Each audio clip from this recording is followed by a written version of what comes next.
Hallo julle almal, ek hoop en vertrou dit gaan goed daarso. Waar jy ook al is, waar jy ook al gaan, maak nie saak hoe sleg dit gaan nie, dit kan in die hospitaal wees, dit kan op 'n siekbed wees, by die huis, dit kan met vakansie wees, wat ook al, waar ook al, wanneer ook al, God is by jou. Jesus is by jou. Sy Heilige Gees is by jou en in jou. Maar, ons leef in 'n stukkende wêreld. Ons lewe is vol sonde. Daarom, waar ons ook al is, is die bose saam met ons. Ek wil nou nie aan die duiwel, die Satan meer eer gee as wat hom, haar, hulle, dit, kom ons noem dit nou maar so, toekom nie, want ons kan regtig so net konsentreer op die bose en die negatiewe, maar die negatiewe is maar altyd ook met ons. Eers die dag wanneer ons sterf, of wanneer Jesus terugkom in die wederkoms, word ons finaal bevry van die bose en die negatiewe. NP van Wyk Lou.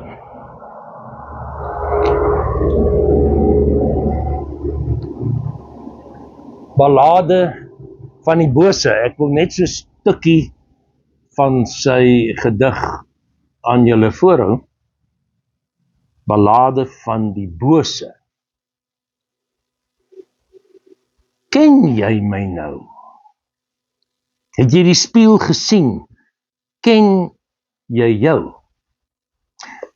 En ek dink wat hy hier wil sê is, wanneer jy in die spieël kyk na jouself, dan is daar in jou ook maar 'n stuk bose, 'n stuk verkeerde. Ons is maar almal deel van die sondeval. Babatjies mag hoe pragtig wees. Ek dink ek het nie verlede al vir julle gesê, maar die sondeval het babas ook maar raak geval. Het Johan Selee lang gelede van die kansel af gesê in Stellenbosch.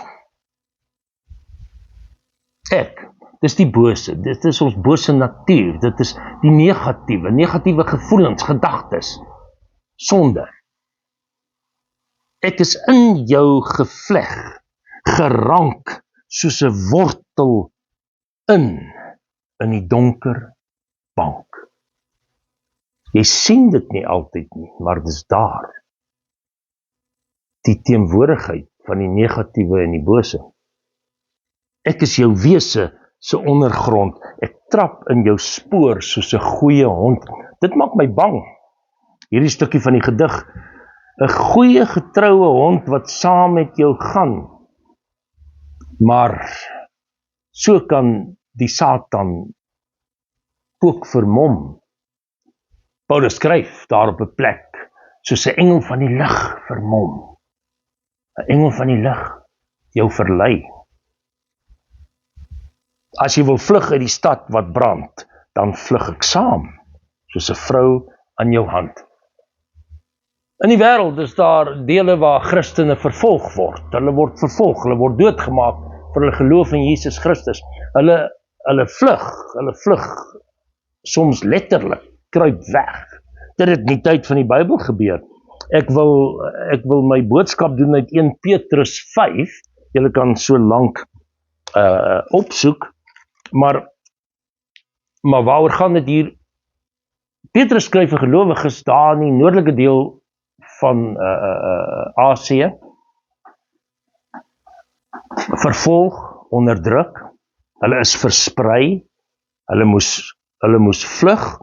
Nou, baie van hulle is veilig, hulle het 'n beter plek gekry, hulle word nie doodgemaak vir hulle geloof nie, en tog sê hy, daar is vyande, daar's magte wat jou bedreig. In 1 Petrus 5 praat hy hier van ouderlinge.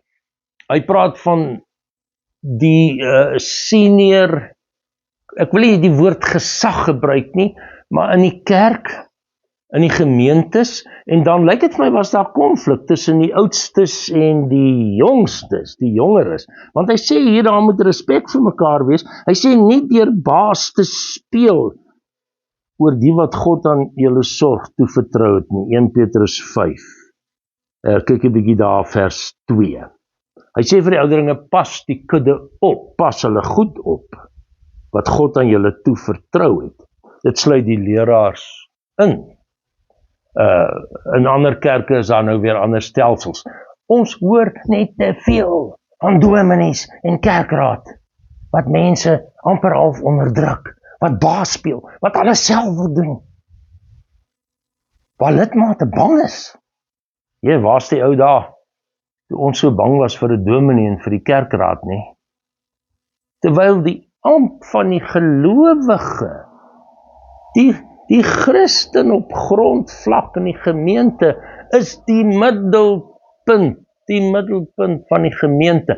Nee, laat ek so sê, Jesus Christus is die middelpunt, maar as jy praat van ampte, die ampt van die gelowige, en die een is nie verhewe bo die ander nie, daarom waarsku hy teen 'n vyand, in ons gerank gevleg, al gaan jy waar, wat maar altyd saam met jou gaan, hy gebruik die woord hoogmoed.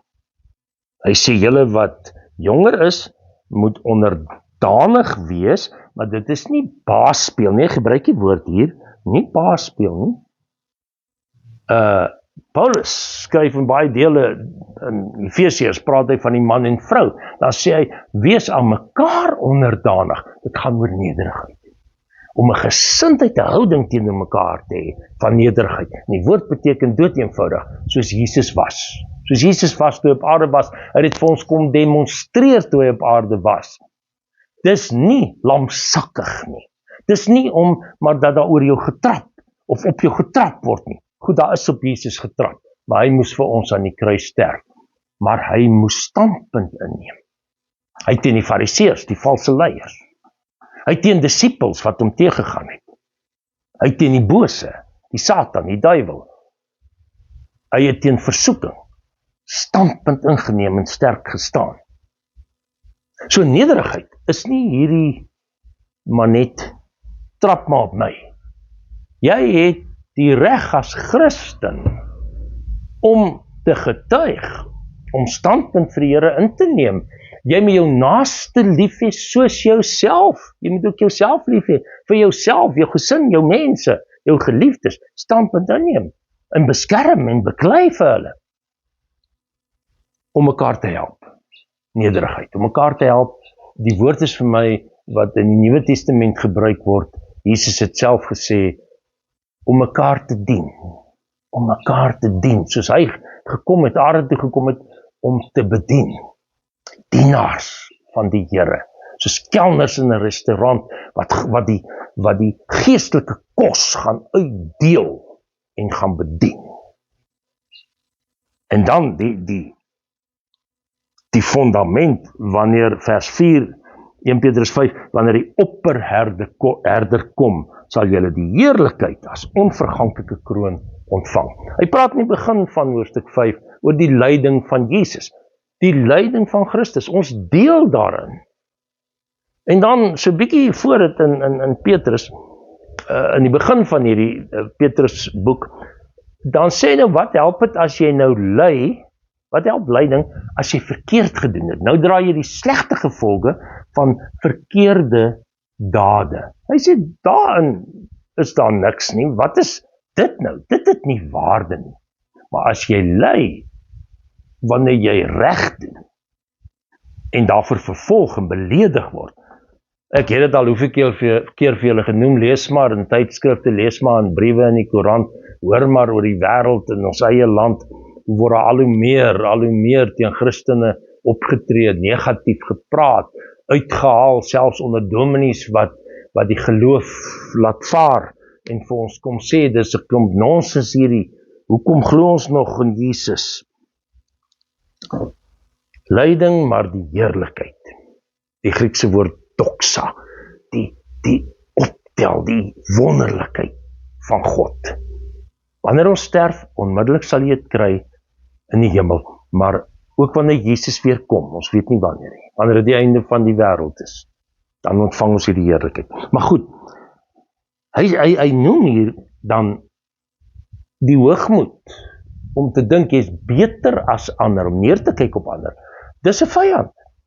Dis 'n donker bose mag wat in ons gevleg is en maklik na vore kom.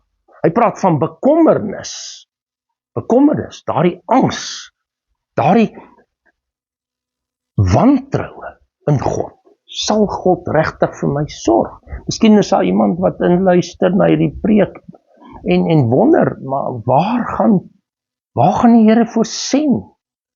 Hoe gaan ek uitkom hierdie maand, hierdie week? Bekommernis oor kinders, familie, gesondheid, wat ook al. Bekommernis oor ons land. Daardie angs, daardie onsekerheid, daardie twyfel.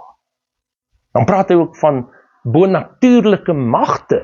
Paulus sê in Efesiërs, aan die einde van Efesiërs, julle stryd is nie teen vlees en bloed nie. Dit gaan nie net oor menslike dinge in ons, menslike angste en bekommernisse en mense wat ons sleg sê en beledig omdat ons gelowiges is nie. Dit gaan oor die bose, die Satan, so jy sien. In ons gevleg gerang, soos NT van Wyk Lou sê, in ons van binne, van buite wat op ons neerkom. En dan, hoe moet ons leef? Hoe moet ons optree, wees? Nederig. Bedien mekaar met die Here se dinge. Het jy die afgelope week, het jy die afgelope dag, wie ook al oor jou pad gekom het, in jou eie huis, dis die moeilikste seker, mekaar bedien met Jesus se liefde, vergifnis, blydskap. Help mekaar. God weerstaan hoogmoediges. Dit beteken hierdie stywe nek, en dit kyk so neer, is beter as jy.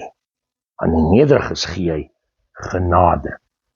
Genade kan baie dinge beteken, maar dit is die liefde, die omgee liefde van Jesus. Dit is om te vergewe, dit is om voor te begin met iemand.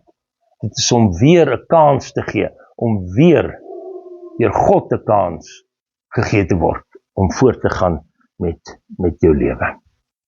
Dan gaan hy verder oor die stryd teen hierdie bose in ons, hierdie ballade van die bose in en om ons. Onderwerp julle daarom in nederigheid aan die kragtige hand van God. Onderwerp, buig voor, erken God is in beheer. Wat beteken kragtige hand van God? In die Bybel beteken dit God se mag en almag. Hy kan help, hy kan oorwin. Hy is oneindig groter as al die probleme in die wêreld, as die Midde-Ooste en in Rusland, Oekraïne en waar ook al.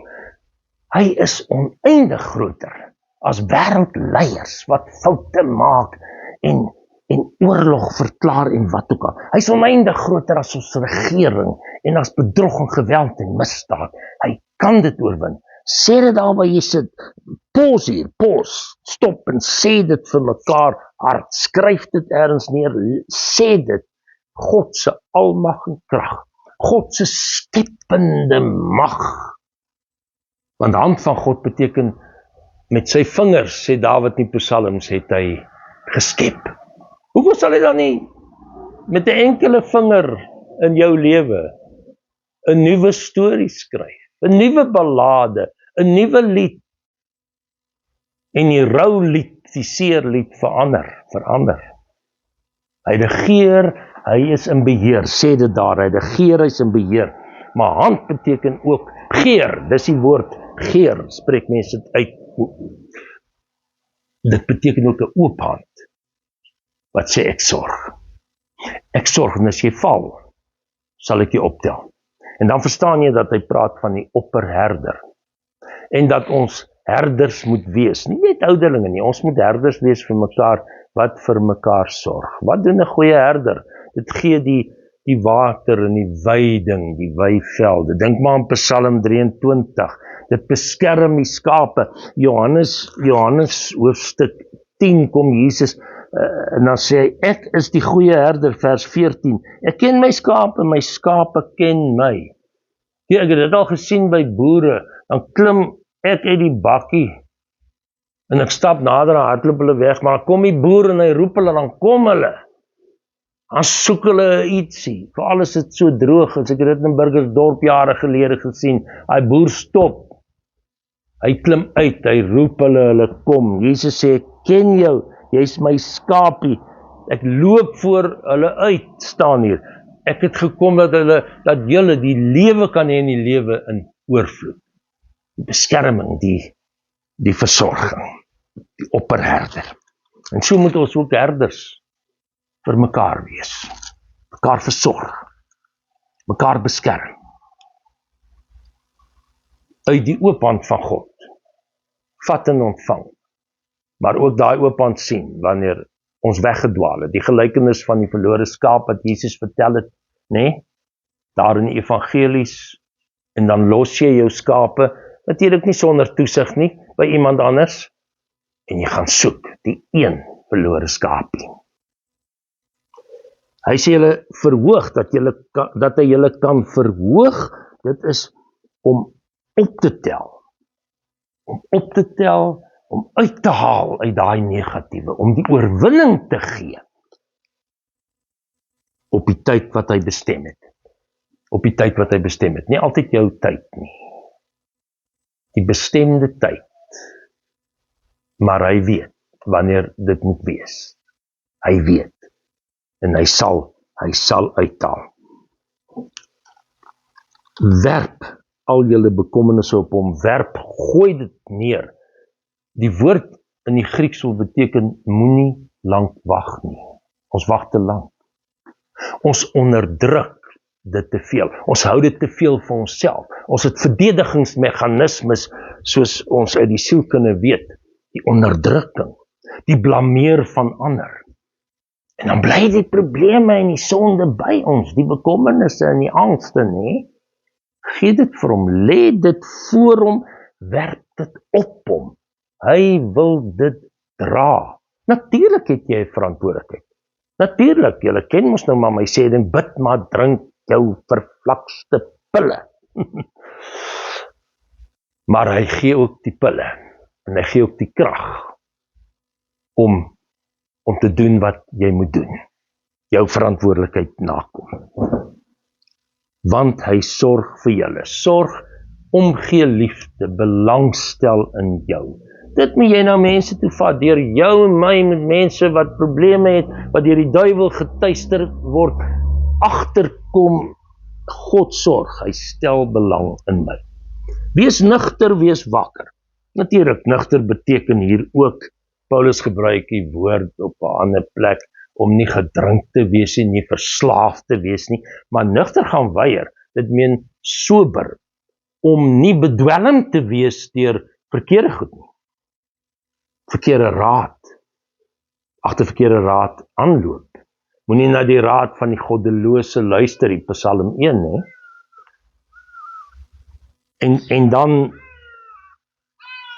En dan wees wakker, wat Efesiërs sê, Paulus skryf, ontwaak jy wat slaap, ek haal aan uit die ou vertaling, wees wakker, word wakker, moenie onkant gevang word, die beeld, dis eintlik 'n woord wat in gebruik word, die beeld van iemand wat wag hou, 'n sekuriteitswag, in die ou dae op 'n muur, jy kan nie bekostig om te slaap nie, jy moet waaksaam wees.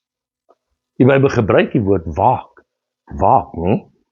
bly standvastig, maar voor dit sê hy, hoekom? Want die duiwel, daar is die kern van die bose wat kom spore trap, wat ons volg soos 'n mak hond, dan denk jy, het is so mak, is so pragtig, nee, hy wil jou verslind, hy gebruik die woord, 'n brullende leeu op soek na iemand om te verslind, te vernietig, dis die plan van die bose.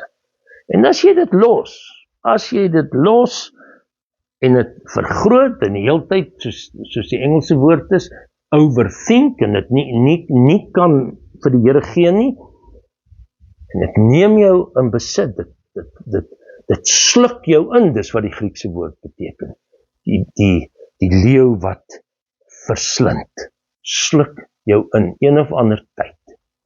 Een of ander tyd, as ons in hierdie land, in hierdie regering, as daar nie verandering kom, ten goeie, in hierdie wêreld, sal ons mense, wie ook al, waar ook al, sal verslind word deur die bose. Bly standvastig in die geloof. Staan hom teë. Dit beteken weer die bose af. Beklei teen dit. Soms moet jy vlug. Soos Josef gevlug het. Hy het eers sterk gestaan teen Potifar se vrou, maar toe vlug hy. Soms moet jy veg, soms moet jy vlug. Maar die vlug is nie 'n lafvaart nie. Dis om jou te verwyder van die gevaar. Dit beteken staan teë om dan nie net af te weer nie, maar self vas te staan in die Here, in die opperherder. Self vas te staan, geanker in die woord van die Here. God wat alle genade gee, daardie omgee, liefde, weer 'n kans, die krag, die vergifnis, sal julle nadat julle 'n kort tydjie gelei het. En onthou, hy bedoel ook, Paulus noem dit op plekke, al het jy vir baie jare kanker en jy sterf, dis maar 'n kort tydjie gemeet aan die ewigheid wat wag. Maar dit is vashou, en die Here herinner aan sy belofte. Die Here het gesê, dit sal nie vir altyd aangaan. Julle self weer oprig.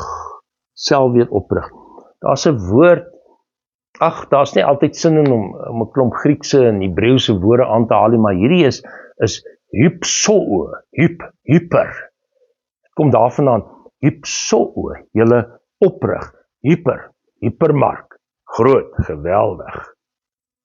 'n hyperbool, nee, dis geweldig groot.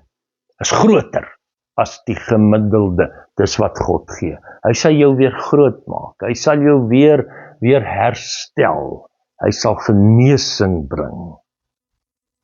Standvastig, moedig, sterk, standvastig. Het jy moed verloor?